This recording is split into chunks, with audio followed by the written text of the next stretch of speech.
Bismillahirrahmanirrahim. Alhamdulillahirabbil alamin wassalatu wassalamu ala asyrafil anbiya'i wal mursalin nabiyyina Muhammadin wa ala alihi wa sahbihi ajma'in. Rabbi shrah li sadri wa yassir li amri wahlul 'uqdatan min lisani yafqahu qawli, amma ba'd. Puji dan syukur bagi Allah Subhanahu wa taala. Selawat serta salam atas Nabi kita Muhammad sallallahu alaihi wasallam.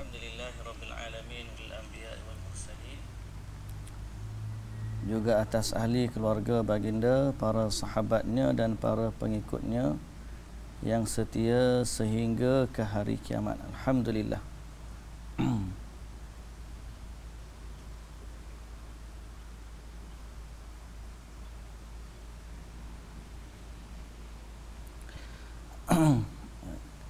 Kalau share kat entah tu, bagi berapa nak jadi share link dia besar, panjang. Biasa share hak boleh keluar WhatsApp tu. Bismillahirrahmanirrahim. Alhamdulillah. Jadi syukur pada Allah Subhanahu wa taala kerana pada waktu ini kita berkuliah secara online, dikongsikan di page Ustaz Ahmad Hashimi dan juga page Surau An-Nur Selcom dengan kerjasama PMT. Alhamdulillah, kita meneruskan bacaan kita pada kitab Talbis Iblis yang kita lama dah baca, cuma nak baca terlalu laju tu payah sebab kita pun kelas sekali sebulan, cuti lagi macam-macam lah. Jadi ala kullin, alhamdulillah Allah beri rezeki kepada kita pada waktu ni, dan kita akan sambunglah bacaan kita tentang Talbis Iblis. Sesungguhnya Talbis Iblis ni berat. Kita yang mengajar ni pun terasa betapa susahnya nak lawan syaitan ni. Kadang-kadang lemah juga, tertipu, terpedaya, macam-macam lah. Allah Azza wa Jalla uji kita. Jadi baca kitab tu memang mudah, tapi nak memahami, menghayati dan nak bangkit untuk melawan godaan syaitan itu, kita perlu kepada taufik dari Allah Subhanahu wa taala. Jadi sama-sama kita baca, dalam masa yang sama kita minta bantuan dari Allah Subhanahu wa taala untuk kita ni berupaya melawan godaan syaitan. Muslimin dan muslimat yang dirahmati Allah, di surau An-Nur Selcom kita dah sampai kepada Talbis Iblis dalam masalah ibadah. Talbis Iblis dalam masalah ibadah. Jerat pertama kepada Iblis kepada mereka adalah pilihan mereka untuk senantiasa beribadah daripada belajar menekuni ibadah. Jadi ada orang ni ditipu oleh Iblis dengan rajinnya ibadah sehingga mereka tinggal dalam urusan belajar ibadah. Ada beza buat ibadat dalam keadaan tahu dengan buat ibadat dalam keadaan tak tahu. Jadi antara talbis iblis disebut di sini ialah iblis menyibukkan mereka dengan ibadah tanpa mereka ni sibuk belajar bagaimana ibadah. Padahal ilmu agama jauh lebih utama daripada salat sunat. Iblis memperlihatkan kepada mereka bahawa tujuan menekuni ilmu agama adalah untuk diamalkan. Mereka tidak memahami erti pengamalan ilmu kecuali pengamalan secara fizik. Mereka tidak mengetahui bahawa pengamalan di sini adalah pengamalan hati, dan amalan hati jauh lebih utama dari amalan fizik. Jadi bila mereka nampak ibadat ni hanya soal fizikal, solat, puasa ke apa, mereka tak nampak bahawa ilmu tu sendiri adalah amal. Amalan mana? Amalan hati. Hati ni takut, harap, tawakal, termasuklah amalan hati adalah menambahkan ilmu dalam dada, dalam hati. Itu termasuk dari ibadah yang sangat utama. Jadi iblis dia sibukkan orang dengan ibadat, sehingga mereka nampak ibadat mereka benar, padahal mereka menyimpang daripada ajaran Allah Subhanahu wa taala. Muttarif bin Abdullah berkata, keutamaan ilmu agama jauh lebih baik dari keutamaan ibadah. Okey. Yusuf bin Asbaq berkata, satu bab ilmu agama yang kamu kaji lebih utama dari 7 kali perang di jalan Allah. Al-Mu'afi bin Imran mengatakan, menulis satu hadis jauh lebih aku sukai dari salat malam. Jadi ramai orang tak nampak ilmu ni sebagai ibadat. Dia duk nampak ibadat ni fizikal saja. Sedangkan dia belajar ilmu, dia sedang beribadah kepada Allah Subhanahu wa taala. Jadi antara jerat iblis ialah mereka mengutamakan ibadah lebih dari ilmu. Sebab tu ramai ahli ibadah tapi mereka bukan ahli ilmu. Dan ahli ilmu tak akan jadi ahli ilmu melainkan mereka beramal dengan ibadah yang berdasarkan ilmu mereka. Baik, kita pergi satu persatu pecahan yang disebutkan oleh Syekh kita ini. Pertama, godaan iblis terhadap ahli ibadah dalam istinja dan hadas. Dalam istinja dan hadas.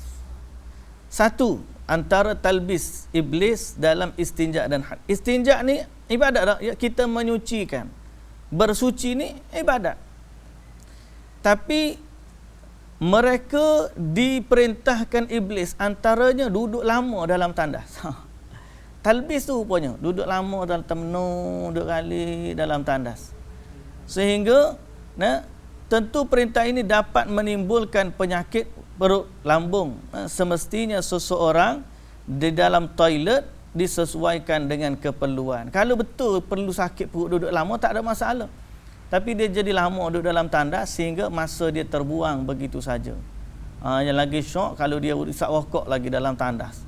Lagi lama kau punya. Di antara mereka ada mengerjakan perintah ini dengan berdiri, berjalan, berdehe, mengangkat satu kaki dan meletakkan yang lain. Semua ini menganggap boleh menuntaskan kotoran yang keluar. Padahal semakin dia lakukan maka kencing itu semakin deras menitis. Kadang-kadang dia ditipu bahawa ni kena cuci. Lagi dia buat, lagi berdehem, lagi keluar. Lama-lama tak selesai juga. Lama dia duduk dalam tandas. Okey. Di antara mereka ada yang disenangkan untuk berlebihan dalam menggunakan air. Tengok cara iblis tipu. Betul orang ni bersuci, berwuduk. Tapi dia tipu dalam bab membazir. Bazir kena tipu, ambil air semayang ni jangan kira ya. Basuh satu anggota 5 kali, 7 kali.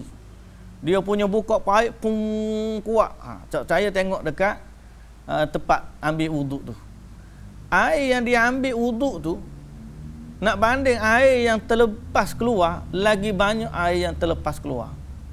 Kalau dia tadah air yang dia terkeluar tu, dia mungkin sampai setengah baldi dia punya ambil air semayang. Tapi yang dia gosok tu tak sampai 3 gelas. Pasal apa? Talbis iblis. Semestinya telah hilang benda najis sudah cukup disiram 7 kali menurut mazhab yang paling ketat. Paling ketat 7 kali kalau nak buang najis. Jika menggunakan batu untuk kotoran yang tidak melebar dari tempat keluarnya, cukup 3 batu.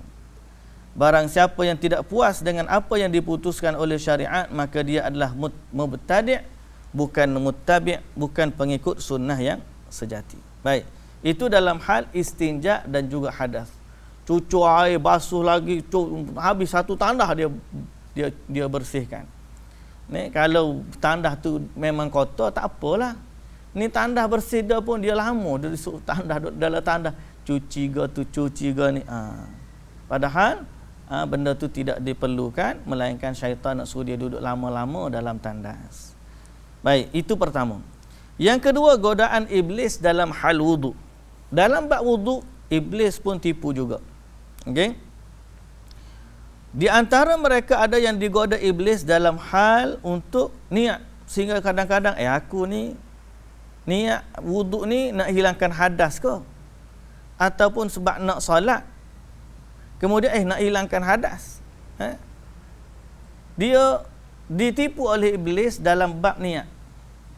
Malah kadang-kadang dia nak lafaz niat dia tu bertukar-tukar. Kejap nak angkat wuduk sebab hadas, nak ambil wuduk sebab angkat hadas, kejap sebab nak solat, kejap terbalik.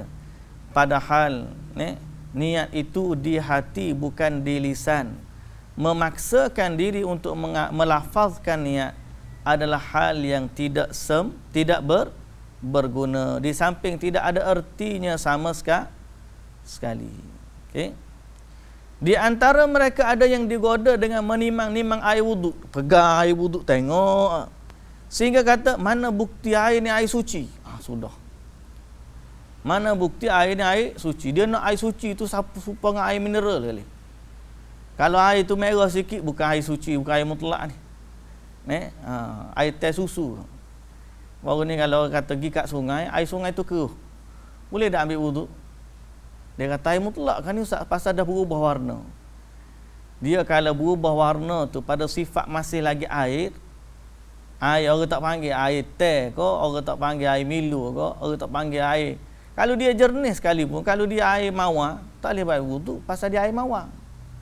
Air mutlak ni air semata-mata air. Air secara mutlak, air semata-mata. Tidak nama air kopi, tidak nama air teh, tidak nama air mawar, tidak nama air, apa lagi air? Tidak air. Air yang berubah sifat daripada air. Tapi kalau nisbah dia air perigi, air laut, air tasik, yang tu kerana tempat ataupun tadahan dia. Jadi bila dia tengok air tu, dia pegang air, tengok. Saya pernah tengok ada seorang sahabat dulu, masuk di sekolah dulu. Tu di sekolah. Dia pegang air tu, siapa kata, mu tengok air ni supaya ada boyo dalam kolah tu. Padahal kolah je air bersih. Dia pegang air, dia menyakit was-was. Pegang air lama, dia tengok air, lepas tu dia pegang pula air. Nak ambil wuduk tu, habis lecur badan dia. Pasal apa? Inilah sebahagian daripada talbis, tipu daya iblis. Di antara mereka ada yang disesatkan sehingga banyak menghabiskan air berwuduk, macam kita dah sebut tadi. Hal ini mengandungi 4 kesalahan. Pertama, berlebih-lebihan dalam menggunakan air. Yang kedua, membuang masa yang tidak wajib dan tidak sunnah. Yang ketiga, melampaui batas dalam bab syariat. Okey. Yang keempat, melanggar larangan. Sebab tidak boleh lebih daripada 3 kali ambil wuduk ni. Jadi sesungguhnya dalam bab wuduk ni banyak talbis iblis. Bermula daripada ambil air wuduk secara berlebih-lebihan. Yang tu pun membazir air 1. Buang waktu 2. Ketiga, melampaui batas syariat. Keempat, melanggar perintah agama. Terkadang seorang memperlama wuduk sehingga dia keluar waktu solat. Ada juga sampai wuduk ni was-was, habis solat dah, habis waktu baru dia selesai wuduk dia. Ada. Tertinggal keutamaan solat berjamaah di awal waktu. Ada juga. Balik sibuk dengan wuduk. Tu talbis iblis tu. Kadang-kadang bab ni tak kata wuduk, kita budak rumah kena tipu kat iblis macam tu lah. Sikit lagi, makanlah dulu sikit lagi. Tengoklah dulu telefon tu sikit lagi. Tengoklah TV tu sikit lagi. Rehatlah sikit lagi. Akhir sekali sampai ke masjid, orang dah siap solat dah.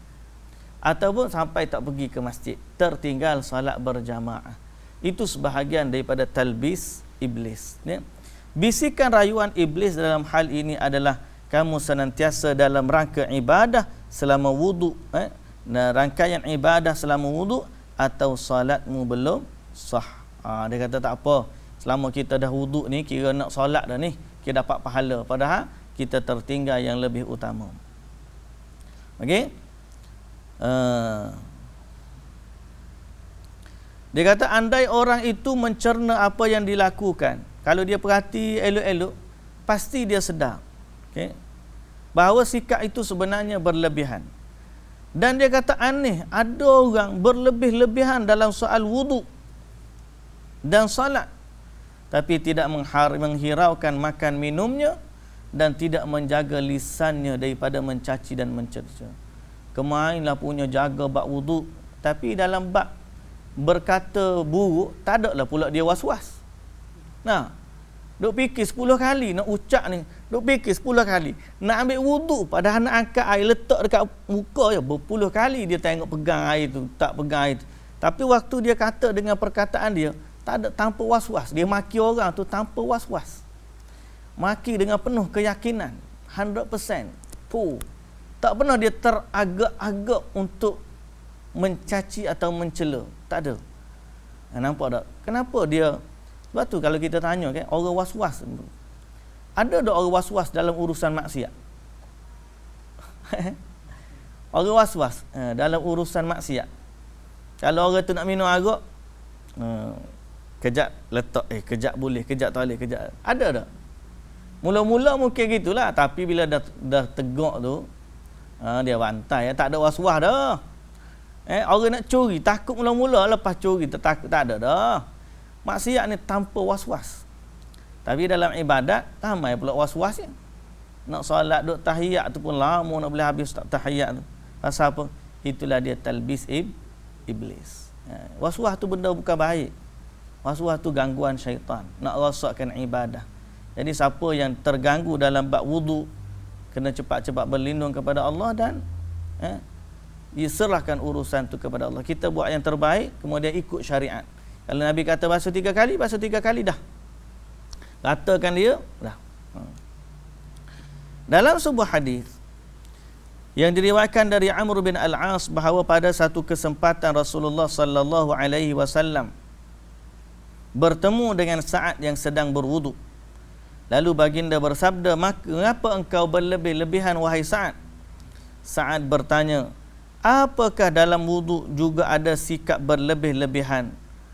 Dia kata, Nabi sallallahu alaihi wasallam kata, "Ya, meskipun kamu berwuduk di sungai yang mengalir deras." Okey. Sungai yang mengalir deras.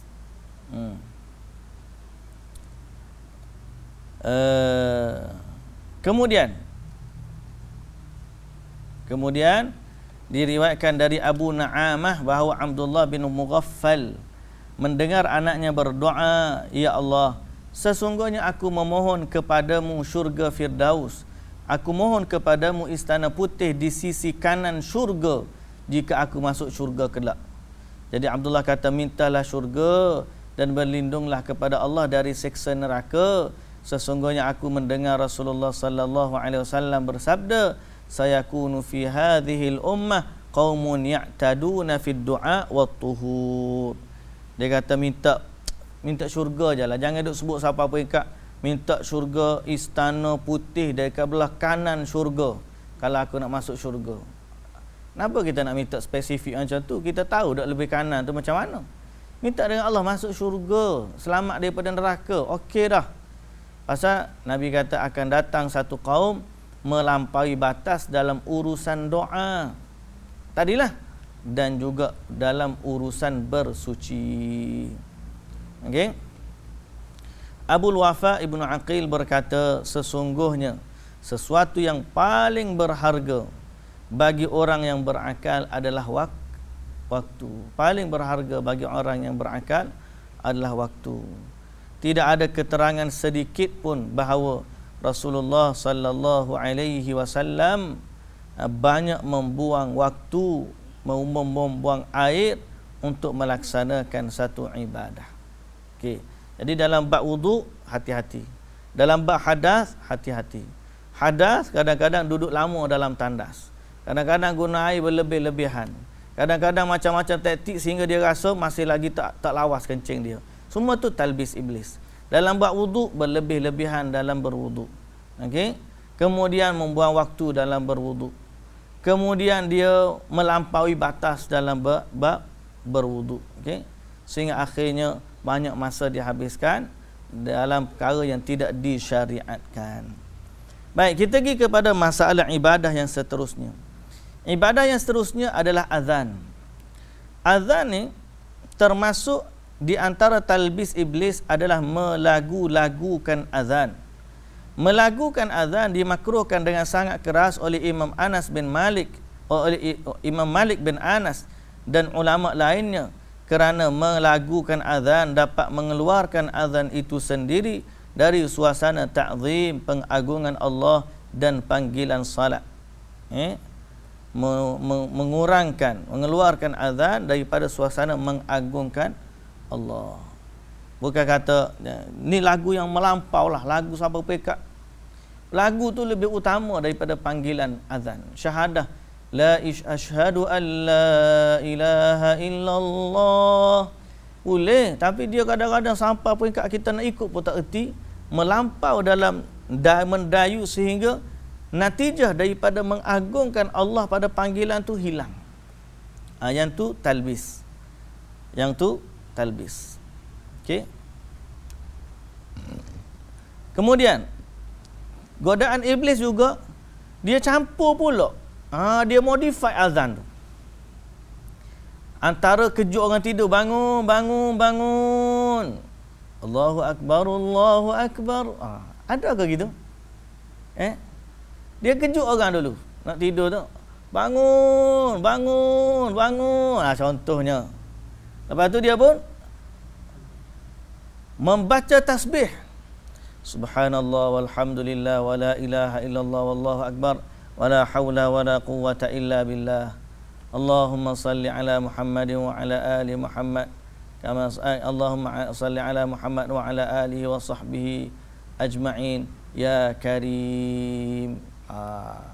Ada ya karim tu barulah boleh azan. Saya tak dengar lah, takut ada tuan ada dengar tempat lain, saya ada dengar kat surau saya ni lah. Imam dia sentiasa macam tu. Ketuk-ketuk. Subhanallah walhamdulillah wa la ilaha illallah wallahu akbar wa la hawla wa la quwwata illa billah. Allahumma salli ala Muhammadin wa ala ali Muhammad. Allahumma salli ala Muhammadin wa ala alihi wa sahbihi ajma'in ya karim. Baru tu baru Allahu akbar. Tuan-tuan, boleh ke buat lagu tu? Ke dia termasuk dari campur aduk yang ditegah oleh agama? Kalau disebut oleh Syekh Ibn Jauzi ni dalam masalah ni, dia kata padahal ulama sangat mengecam segala hal yang ditambahkan ke dalam lafaz azan. Tak tahu lagi tempat lain tak ada orang nak tambah tambah gitu. Lafaz dia Allahu akbar. Pasal apa? Ini syariat. Syariat ni kena kembali kepada ajaran. Bukan kita rasa suka-suka. Okay? Kita rasa okey kot macam ni. Hari ni orang tu tambah lagu ni, hari tu tambah lain pula. Akhir sekali jadilah azan. Kalau zaman Turki sekular dulu, siap azan tukar lagi kot dalam bahasa Turki. Itu dahsyat lah. Nak takut tambah azan ni tak boleh. Syiah tambah azan. Hayya ala khairil amal. Malah baru ni saya tengok video seorang pemimpin Syiah, ulama dia. Dia kata kita bercita-cita untuk azan Syiah ni dilaungkan di Mekah. Supaya dalam di Mekah ni dia akan bergema satu hari asyhadu anna aliyan waliyallah. Syiah punya cita-cita nak suruh azan dia ni di Mekah. Kita kata bukan masalah Syiah, masalah orang Mekah dak. Kita masalah agama kita ajar macam mana. Soal dia agama kita ni ajar macam mana. Itu yang lebih utama. Syekh kita kata, saya menyaksikan sendiri seorang yang sering solat malam berada di madara dengan lantang berceramah dan membangunkan orang yang tidur. Di antara mereka ada yang membaca suatu surah Al-Quran dengan suara yang kuat sehingga mengganggu kepulasan tidur umat manusia dan mengganggu orang yang sedang salat tahajud. Semua ini masuk dalam hal yang mungkar. Nah, kadang sebelum azan tu dia ngaji dulu sampai terganggu orang yang sedang salat tahajud. Terganggu dari mungkin ada orang tua yang sakit yang perlu pada rehat. Macam-macam. Semua tu tipu daya iblis. Dia tak tipu secara direct. Dia tipu benda-benda lain. Orang nampak azan tu memang power lah sebab ada zikir sebelum tu. Tapi sebenarnya dia tidak power. Zikir tu tidak diajarkan oleh Nabi sallallahu alaihi wasallam. Habis tu tak boleh ke berzikir? Boleh, tapi bukan tempat dia situ. Kita bukan tolak zikir tu, tapi kita menjaga keaslian syariat Nabi sallallahu alaihi wasallam. Adapun nak zikir secara umum, pergi bawa tempat lain. Sebab apa? Itu adalah azan yang merupakan syiar Islam. Baik. Yang seterusnya, okey. Godaan iblis dalam masalah bersuci, taharah. Tadi taharah berwudu, ni taharah mencuci pakaian. Cuci pakaian. Okey?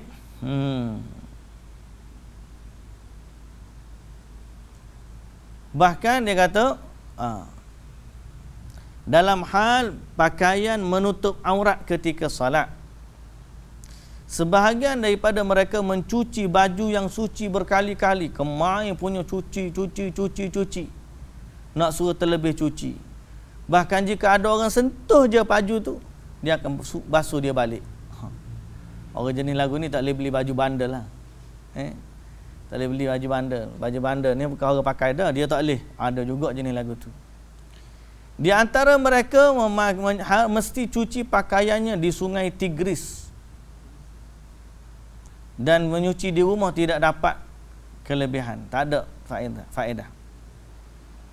Okay? Ada yang kena celup dalam telaga. Jawapannya, semua perkara ini tidak dilakukan oleh para sahabat radhiyallahu anhum ajma'in. Mereka pernah salat menggunakan pakaian, selendang ataupun selimut orang-orang Parsi di saat menaklukkan kota Parsi. Okey, di antara mereka ada yang dihinggapi was-was, ragu-ragu. Ada seorang yang terkena tetesan air, dia menyuci semua baju yang dia kenakan, bahawa bahkan sampai terkadang tertinggal solat. Cuci punya cuci, awak tinggal solat.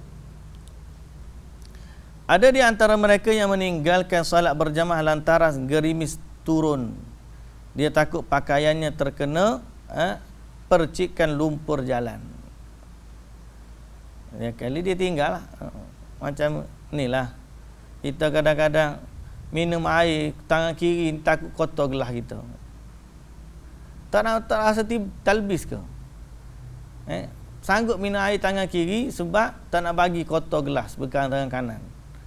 Saya kata, kalau kita minum tangan kiri pun, orang basuh sepotulur gelas tu. Tapi kita ditalbis, nanti kotor gelas, tu. Orang nak tengok nak kita minum, tak ada pun nak kotor. Ambil tangan kanan minum. Itulah bentuk dia. Dia tipu kita dalam satu angle, tetapi menyebabkan kita terlepas angle yang lebih utama. Yang lebih utama. Jadi dia ni duk cuci baju sampai tertinggal solat. Itu pun talbis iblis. Kena hujan sikit tak pergi dah. Nanti takut kena lumpur jalan lah. Macam-macam alasan. Hujannya tak nak datang solat berjamaah. Jangan sampai ada yang menyangka bahawa saya ini anti kebersihan dan hati-hati, tetapi bersikap boros dan berlebih-lebihan yang keluar dari batasan syariat, sekaligus membuang waktu, itu adalah yang kita larang. Kita bukan larang nak berwuduk tu, dah. Bukan larang nak membersihkan, tapi jangan melampau sehingga terkeluar daripada landatan syarak. Okay? Termasuk di dalamnya adalah bisikan iblis kepada mereka tentang niat solat. Tadi bab wudu. Okey, ni bab niat solat pula. Sebahagian dari mereka menghafal niat dengan berkata, saya solat ini, saya niat solat ini. Kemudian mengulanginya agar dengan alasan dia telah merosakkan niat tadi. Padahal niat selamanya tidak boleh terbatal meskipun tidak sesuai dengan lafaz penghafalannya. Jadi dia terganggu dengan sebab niat. Talbis lah. Allahu Akbar. Niat tak masuk. Allahu Akbar. Allahu. Niat dia tak masuk. Padahal niat tu tak ada niat batal. Tak cukup syarat dia. Saya niat ni batal, niat saya tak cukup syarat. Tak ada. Niat ni amal ibadah yang basic, tak ada rukun, tak ada apa, mesti kan melainkan duduk dalam hati je. Tapi kalau orang tu duk rasa macam bertentangan dengan niat dia lah, tak sesuai ke apa semua. Jadi hingga akhirnya niat yang disangka memberi kebaikan itu mendatangkan kerosakan. Sebab tu kita kempen orang dalam solat ni kembali kepada ajaran yang sebenar dalam bab niat ni. Lalu merujuk kepada amalan Nabi dan para sahabat, tak ada. Mereka semua dah tahu bila waktu solat mereka niat apa yang mereka nak solat di dalam hati. Sedangkan jumlah mereka ramai tak pernah pun ajar lagu tu. Mari zaman kita, berat pula niat tu. Usalli fardadh zuhri arba'a raka'atin adaan ma'muman lillahi ta'ala. Panjang pula. Detail lagi tu. Nasib baik dia tak sebut penuh. Ambil wuduk tu dekat mana, pergi pancu air nombor berapa, baik dia, mahal ke murah. Padahal tak perlu sebut lah. Walaupun Imam Nawawi sebut digalakkan, tapi tujuan dia adalah untuk menjaga hati daripada kelalaian. Jangan sampai niat dia merosak pula khusyuk kita, terbalik. Yang tu tak boleh. Baik, sampai lagi. Terus, di antara mereka ada yang telah bertakbiratul ihram, kemudian batalkan, kemudian takbir lagi, kemudian batal disebabkan masalah tadi. Allahu Akbar, tak jadi. Allahu Akbar, tak jadi. Sampai imam nak rukuk. Jika imam rukuk, maka orang yang was-was ini bertakbir dan langsung rukuk bersama imam. Dekat dengan rukuk tu Allahu Akbar, masuk terus. Boleh pula.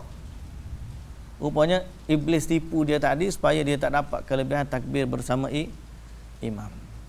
Okay? Apakah gerangan yang menyebabkan hadirnya niat dalam kasus di atas? Hal ini tidak lain dan tidak bukan kerana iblis ingin agar ia ketinggalan banyak keutamaan dalam salat. Masalah tadi tak ada masalah kadang-kadang. Orang nak niat ke tak niat ke, itu ada pandangan masing-masing. Itu ada pandangan itu ada pandangan masing-masing. Yang masalah dia sampai peringkat terganggunya solat. Terganggu solat. Okey. Dan iblis nak ganggu keutamaan solat di awal waktu bersama dengan imam. Waktu nak rokok tu, okey, elok je boleh masuk dalam solat. Sebahagian ada orang yang was-was sampai ada yang bersumpah, demi Allah aku tidak akan bertakbir sekiranya selalu gagal. Ada juga yang bersumpah untuk menginfakkan seluruh hartanya dan bahkan menceraikan isterinya. Semua ini merupakan bisikan-bisikan iblis untuk menghambat seorang hamba dari menghadap Allah Subhanahu wa taala. Sedangkan syariat Islam sebenarnya mudah untuk dilaksanakan. Tidak perlu kepada ini semua. Rasulullah sallallahu alaihi wasallam dan para sahabat tidak melakukan ini semua. Rasulullah tu okey, mudah je sahabat ikut. Diceritakan kepada kami dari Abu Hazim, saat dia masuk masjid, iblis membisikkan godaan kepadanya, kamu salat tanpa wuduk. Okey, maka dengan lantang Abu Hazim berkata, nasihatmu tidak mengubah pendirian orang ini. Dia lawan balik. Bisikan tu dia lawan balik. Untuk menyikap bisikan iblis ini, hendaknya dikatakan kepada orang yang senantiasa was-was, jika kamu ingin hadirkan niat, maka niat itu sebenarnya telah hadir. Jika kamu berdiri untuk melakukan salat, sesungguhnya niat sesungguhnya yang berdiri di dalam hati, di tempat di dalam hati, bukan pelafazan niat. Jika kamu ingin membetulkan pelafazan niat, maka pelafazan itu tidak wajib. Kemudian kamu katakan apa yang kamu lafazkan itu tadi telah benar, lalu apa alasan kamu mengulangi kembali? Okey.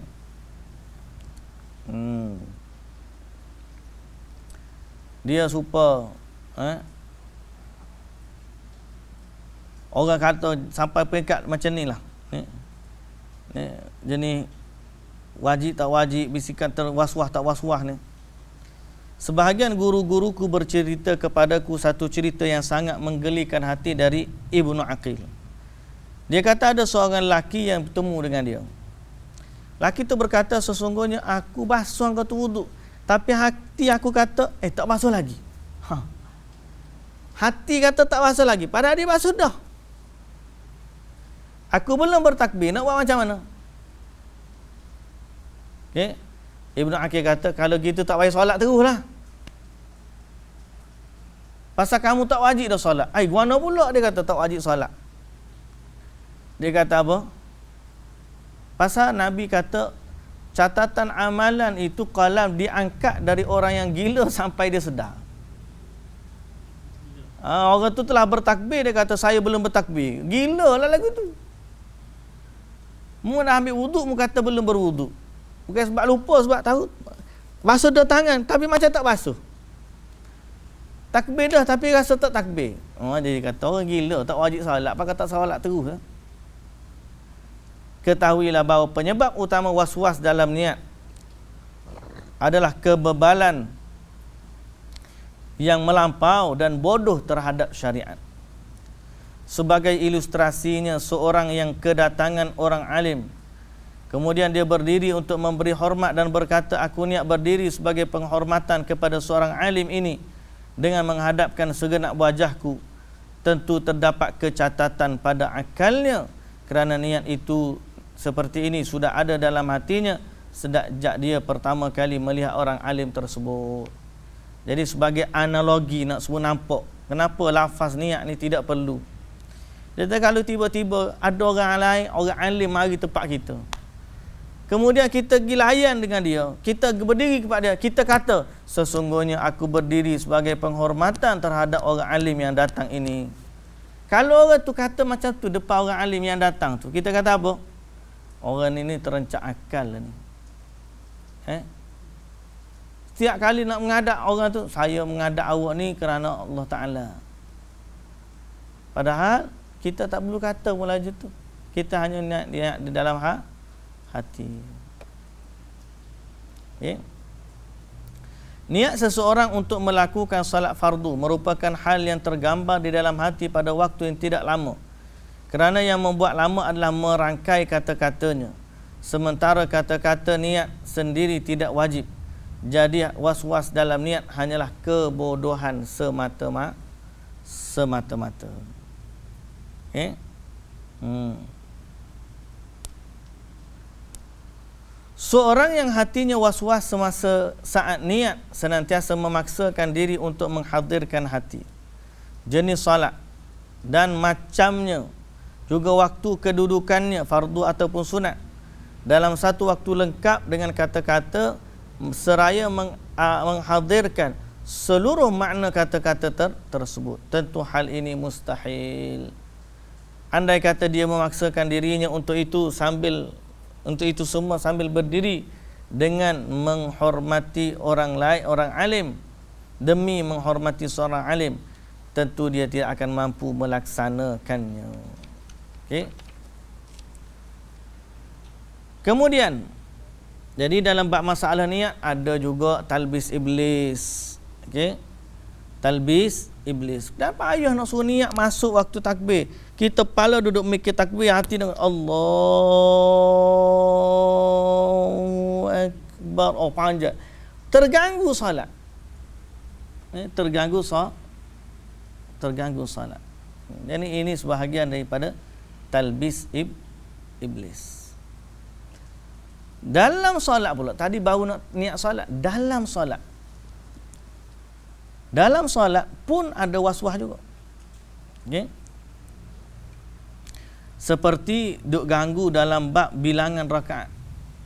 Terganggu. Iblis ni bagi ganggu dalam bab solat. Okay? Malah ada orang solat lebih kurang je, asal siap je. Itu pun sebagai daripada talbis iblis. Dia hanya baca doa yang wajib Al-Fatihah, lupa doa iftitah, lupa doa-doa lain yang maksur dalam solat. Dia lupa. Okey. Jadi sebab tu dalam solat pun diganggu oleh syaitan. Diganggu oleh syaitan. Saat masih kecil dulu aku, Ibnul Jauzi, rajin solat di belakang guruku Abu Bakar Ad-Dinawari, seorang ahli fiqh.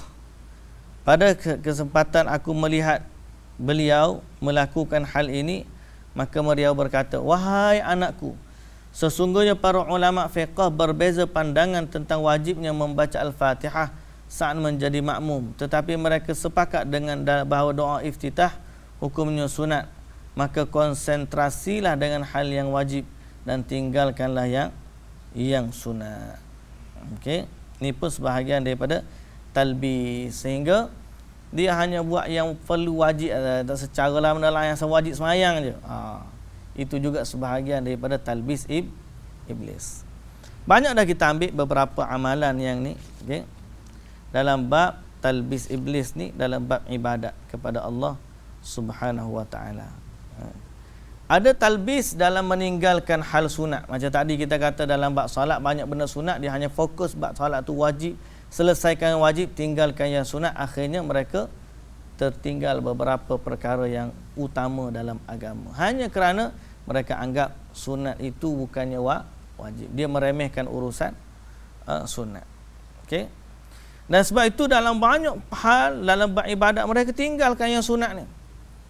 Kalau sunat-sunat dalam solat satu ni sunat seperti azan. Azan patutnya buat azan, tapi tak jadi macam tu. Saf yang pertama tak apa, duduk saf pertama tu sunat. Kalau duduk saf kedua, ketiga pun sah juga semayang.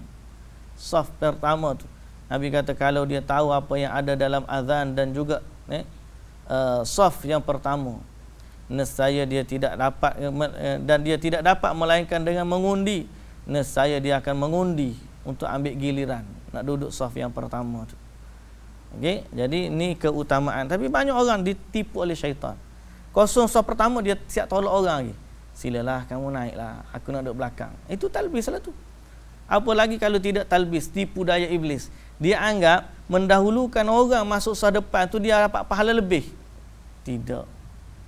La itharu fil ibadah. Tidak ada pengorbanan dalam bentuk ibadat. Ibadat ni tak boleh kita kata tak apalah, awaklah buat. Kita duduk saf pertama, kita undur saf kedua, kita bagi izin orang untuk saf pertama. Tak berlaku gitu. Dalam ibadat tidak berlaku macam tu. Cuma kalau dia berlaku, orang tu tak tahu dan orang tu jahil lah. Orang tu jahil. Jadi dalam bab ibadat ni banyak perkara yang hukumnya sunat, tiba-tiba mereka tinggalkan hanya sebab sunat je, bukan wajib pun. Hanya sebab sunat je, bukan wajib. Okey. Di antara mereka ada yang tidak mahu sama sekali berada di saf awal dan berkata itu jaga hati untuk tidak riak. Oh, ada juga lagu tu. Jaga hati untuk tidak riak. Jadi dia tinggalkan sunnah sebab nak jaga hati daripada riak. Ada orang tidak mahu bersedekah. Allah, sedekah ni kan macam ni, tak tangan di atas dada ni. Dia kata aku malu memperlihatkan seakan-akan khusyuk, padahal aku tak khusyuk pun. Masalahnya bukan masalah kaitan khusyuk. Ni perintah Nabi, sunnah untuk kita lakukan. Tiba-tiba dia tak buat kerana alasan nanti tak khusyuk. Itu talbis. Tak khusyuk tu memang salah dah. Ni dia dapat pula, dia hilang pula pahala meninggalkan melakukan amalan sunat disebabkan ketidakfahaman dia. Okey, di antara mereka ada yang tidak mahu bersedekah ketika berdiri salat. Dia kata aku takut khusyuk palsu. Ini merupakan kesalahan yang disebabkan kebodohan. Kejahilan. Dia tak tahu benda tu lebih utama. Okey. Sebab kalau dia kata masalah khilaf tangan ni memang sunnah Rasulullah. Kalau dia kata masalah hati untuk dia tidak riak, maka semua tu nanti tak lewat ibadat belaka. Mereka jadi begitu disebabkan syaitan menggodanya. Sebab itu kita diajar untuk berlindung dengan syaitan daripada atau waktu kita salat, dan kita meludah kalau dalam solat, kalau ada gangguan gitu, cepat-cepat sedarkan diri kita, tiup 3 kali, 3 kali di sebelah kiri untuk halau syaitan daripada mengganggu kita. Aku dari riwayat Uthman melaksanakan sehingga Allah menghilangkannya dari itu gangguan iblis. Kita ni nak sembuh mana tau, dalam poket kita je telefon tu. dah ralik sampai peringkat lupa untuk buat ibadat ataupun lupa untuk menjaga benda-benda yang sunnah. Baik, tuan-tuan yang dirahmati Allah Subhanahu wa taala sekalian, itu dalam bab beberapa amal ibadat yang kira kita kena hati-hati buat tu agar senantiasa berada dan menepati perintah Rasulullah sallallahu alaihi wasallam. Jangan tertipu. Kenapa tu saya tengok apa yang kita tengok ni kadang-kadang pada satu angle nampak baik. Tapi itulah nama talbis. Talbis ni nak menampakkan benda yang kurang baik ataupun yang tak elok itu sebagai baik, sehingga mereka meninggalkan amalan sebenar, amalan yang sunnah, amalan yang benar-benar diredai oleh Allah Subhanahu wa taala. Baik. Kita berhenti setakat tu dulu hari ini. Mudah-mudahan Allah Subhanahu wa taala memberkati kita semua. Kita akan sambung nanti, masih lagi beberapa isu dalam soal berlindung daripada talbis iblis, apa yang baik dari Allah Subhanahu wa taala, yang tidak baik dari kelemahan saya sendiri. Wallahu taala alam. Subhanakallahumma wa bihamdika asyhadu an la ilaha illa anta astaghfiruka wa atubu ilaik. Assalamualaikum warahmatullahi wabarakatuh.